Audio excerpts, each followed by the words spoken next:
사도행전 18장. 아테네 사역이 끝나고 바울은 고린도로 갔다. 거기서 그는 본토 태생 유대인 아굴라와 그 아내 브리스길라를 만났다.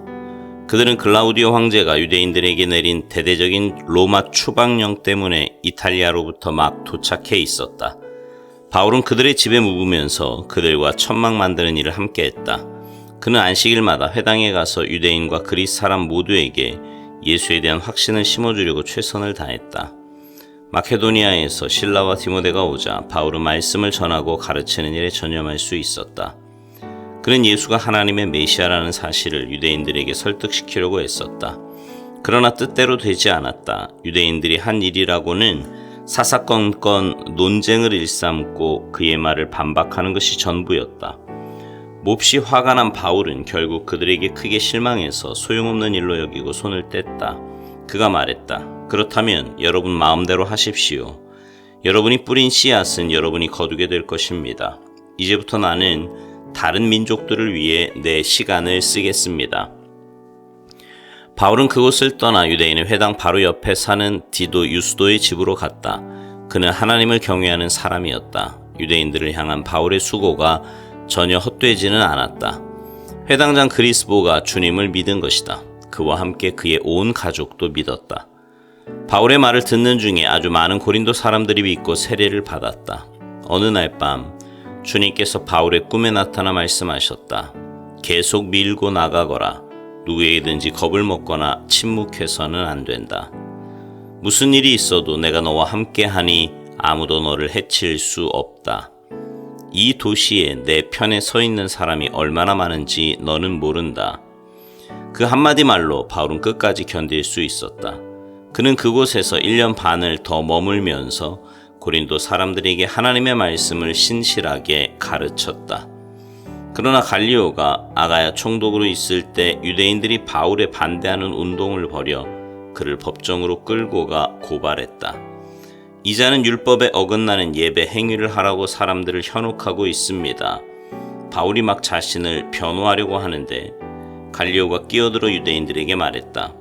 이것이 범죄 행위와 관련된 문제라면 내가 기꺼이 여러분의 말을 듣겠소. 그러나 내게는 이것이 유대인들이 종교를 두고 벌이는 끝없는 말다툼처럼 들리오. 여러분이 직접 해결하시오. 말도 안 되는 이런 문제를 신경 쓰고 싶지 않소. 그러고 나서 갈리오는 그들을 법정에서 내보냈다. 그러자 거리에 모여있던 무리가 신임 회당장 소스데네에게 달려들어 법정에서도 다 볼 수 있도록 그를 마구 때렸다. 그러나 갈리오는 손가락 하나 까딱하지 않았다. 조금도 개의치 않았던 것이다. 바울은 고린도에 조금 더 머물렀다. 그러나 곧 동료들을 떠나야 할 때가 되었다. 그는 작별 인사를 하고 배에 올라 시리아로 향했다.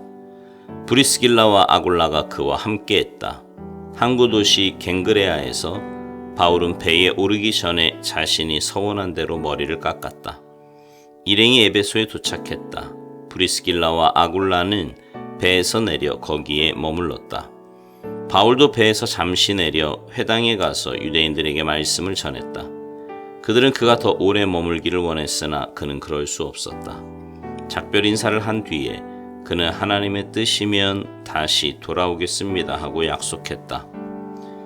바울은 에베소를 떠나 가이사랴로 향했다. 그곳에 있는 그리스도인 모임에서 인사를 나눈 뒤에 안디옥까지 가서 여정을 마쳤다.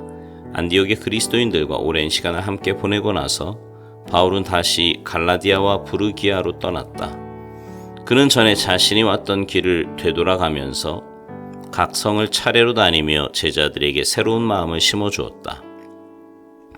아볼로라는 사람이 에베소에 왔다. 그는 이집트 알렉산드리아 태생의 유대인이었는데 유창한 말로 성경 말씀을 힘있게 전하는 탁월한 웅변가였다.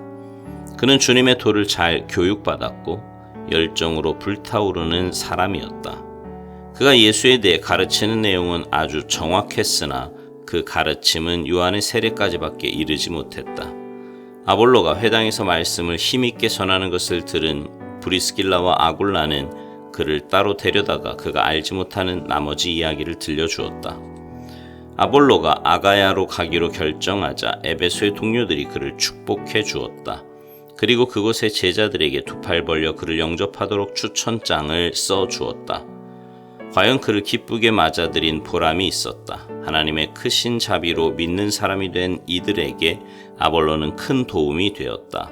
특히 그는 유대인들과의 공개 토론에 능하여 예수가 참으로 하나님의 메시아라는 증거를 성경을 근거로 설득력 있게 제시했다.